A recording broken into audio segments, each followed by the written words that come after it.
You've been told there's good debt and bad debt. You've heard the idea repeated in books, podcasts, classrooms, and financial advice videos. Debt, they say, can make you wealthy if you use it the right way. Debt is a tool. Debt is leverage. Debt is power. But here's the truth nobody likes to admit. The concept of good debt was never meant for the average person. It was created for people who already had money, stability, and margin. When the same advice is handed to someone who's living paycheck to paycheck, it stops being a tool and becomes a trap. Financial advice that builds empires for the wealthy has a very different effect on someone just trying to keep the lights on. And most people don't see this difference until their finances are already bleeding, their stress is rising, and the very debt they were told would help them begins to quietly suffocate them. By the end of this video, you'll understand why the system encourages regular people to take on debt, why the wealthy use debt in a completely different way, and why the myth of good debt is one of the most dangerous illusions in modern finance. Imagine someone struggling with bills being told, "Take on some debt." It's actually good for you. They hear this advice everywhere. Finance influencers swear by it. Successful entrepreneurs preach it. Wealthy investors insist it's how they got ahead. But the origin of the good debt idea didn't come from people living ordinary lives. It came from investors using leverage to multiply returns. It came from businesses borrowing to scale. It came from people who had financial cushions so large that even bad decisions rarely destroyed them. Investment leverage, asset-backed borrowing, corporate credit lines, low-interest business expansion loans. These are the true foundations of good debt. And none of them were ever designed for someone who worries about groceries after rent. Yet the message spread. It spread because lenders profit when more people believe in it. It spread because debt is the engine of the modern financial system. And it spread because the idea sounds empowering, almost heroic. Who wouldn't want to feel like a sophisticated investor? But empowerment turns into quicksand when you take a concept built for the rich and hand it to someone without the safety nets that make it work. And that misunderstanding is just the beginning. The same debt that grows wealth for one person can destroy the next. That's because the rich and the poor aren't playing the same game, even when they borrow the same amount. Take a wealthy investor who uses a loan to purchase a rental property. If the market dips, they have reserves. If the tenant stops paying, they can cover the mortgage. If repairs pop up unexpectedly, they handle it. And if things get truly bad, they can sell assets, negotiate with lenders, or pivot strategies. Now take a middle-class worker using debt to finance a car, pay for school, or buy a house with nothing saved. If the market dips, there's no cushion. If they lose their job, the loan becomes a threat. If expenses rise, they don't have fallback options. If interest rates increase, their entire monthly budget collapses. Same debt, same structure, completely different outcomes. One person uses leverage. The other person becomes leverage. Wealthy borrowers negotiate rates, terms, and access to advisors who can restructure loans when trouble arises. Regular borrowers get auto-generated late fees, rising interest, and calls from collections. Leverage works only when you have room for error, and most people don't. When your margin of safety disappears, the good debt that was supposed to elevate you begins eroding your life piece by piece. And once that erosion starts, the system becomes even harsher. Interest is where good debt turns into a time bomb for the average person. Banks call interest the price of borrowing money. But for everyday people, interest becomes a silent tax that cannot be escaped once it begins accumulating. Unlike the wealthy, who often borrow at extremely low rates, ordinary borrowers face higher percentages that compound relentlessly. Consider someone with a modest loan and little savings. One emergency forces them to delay a payment. That delay triggers interest. Interest increases the balance. The bigger balance increases next month's interest. Soon, the payments barely touch the principal. Meanwhile, someone with wealth could experience the same emergency absorb the cost, and continue unaffected. Identical loan, entirely different universe. This is the structural advantage nobody talks about. Compounding interest is a powerful force when it works for you.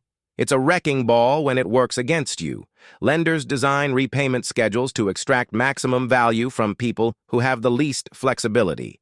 Minimum payments stretch loans for decades. Odds of early payoff shrink. And the borrower becomes dependent on their income just to stay afloat, unable to save or invest, unable to build margin, unable to escape. But interest isn't the full trap. Debt also rewires the human mind. Debt doesn't just drain your bank account. It drains your confidence, your creativity, your mental bandwidth, and your future vision. It makes you think smaller. It makes you dream less. It makes you obedient. Debt creates a survival mindset. When you owe money, you become cautious. You avoid risks that could help you. You tolerate situations you should leave. You stay in jobs you outgrew years ago. You delay major decisions. You feel pressure even when you're doing everything right. And here's the cruel twist. While you're carrying this psychological burden, the system praises you for it. You're building credit, they say. You're being responsible, they tell you. But responsibility shouldn't feel like lifelong anxiety. It shouldn't feel like drowning slowly. People stuck paying minimum payments are taught to blame themselves. I'm bad with money, they think. I just need more discipline. But the truth is that the system thrives when debt becomes your emotional cage. The average person's debt makes them predictable, controllable, and profitable. While the poor are weighed down by shame and pressure, the wealthy experience the opposite effect. They use debt strategically while suffering almost none of the mental consequences the average borrower faces. And that contrast reveals a deeper flaw in the concept of good debt. The wealthy borrow differently because they play a different game. They don't take out loans for depreciating assets like cars, furniture, or consumer goods. They borrow to acquire cash-flowing assets, properties, businesses, investments. Assets that generate income, appreciate over time, and can be sold or leveraged again. They don't use personal credit cards with punishing interest. They use business credit with better rates, more benefits, and tax advantages. They don't borrow out of necessity. They borrow out of opportunity. They don't panic about monthly payments because the assets they bought with borrowed money pay for themselves. They don't fear emergencies because they have cash reserves and liquid assets. And here's the most important difference. The wealthy use debt to grow their wealth. The poor use debt to survive their expenses. One side plays offense, the other side plays defense, and the financial world reinforces this divide. Wealthy borrowers get flexible interest rates. They get personalized advisors. They get restructuring options during downturns. They get leverage instead of penalties. They get tools instead of traps.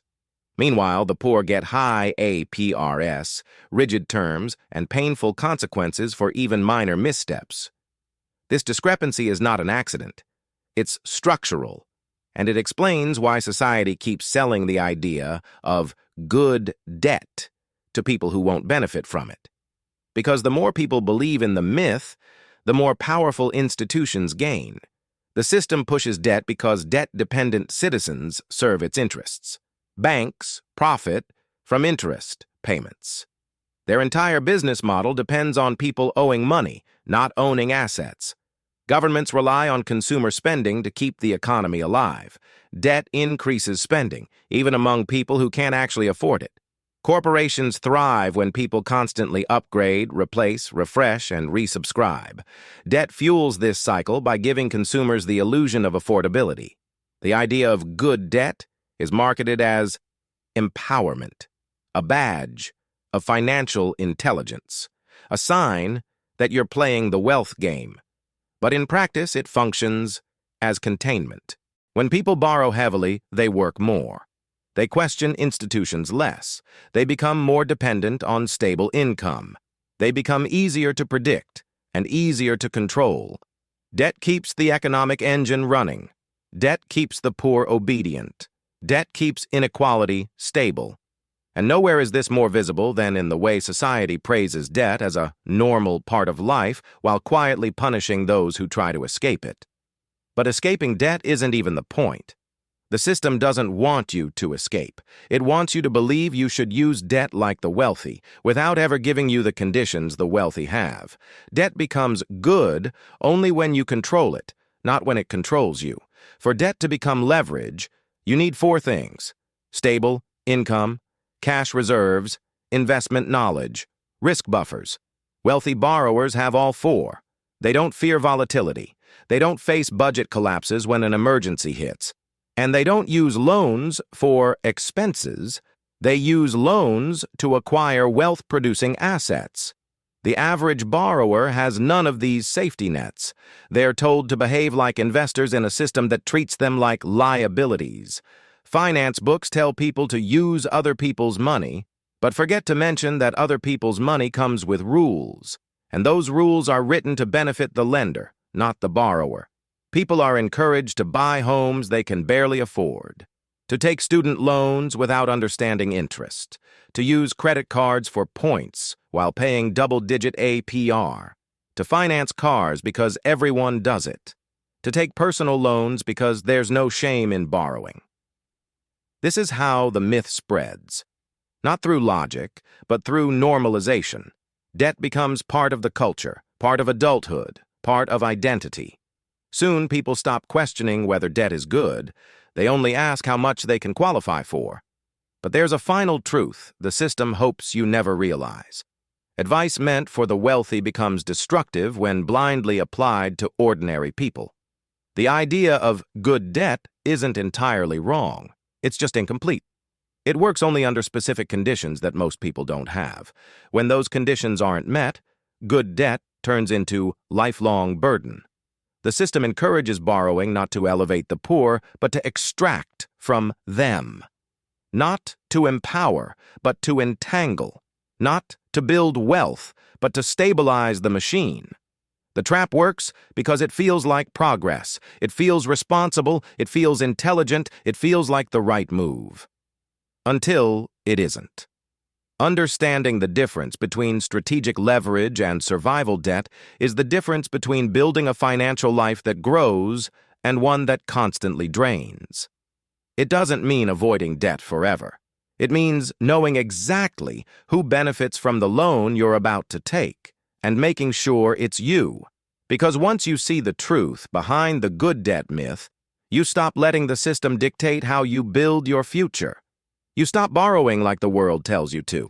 You stop confusing the tools of the rich with the traps of the poor. And you start playing a different game. A game where debt is no longer destiny. A game where power returns to the person holding the pen, not the institution holding the contract.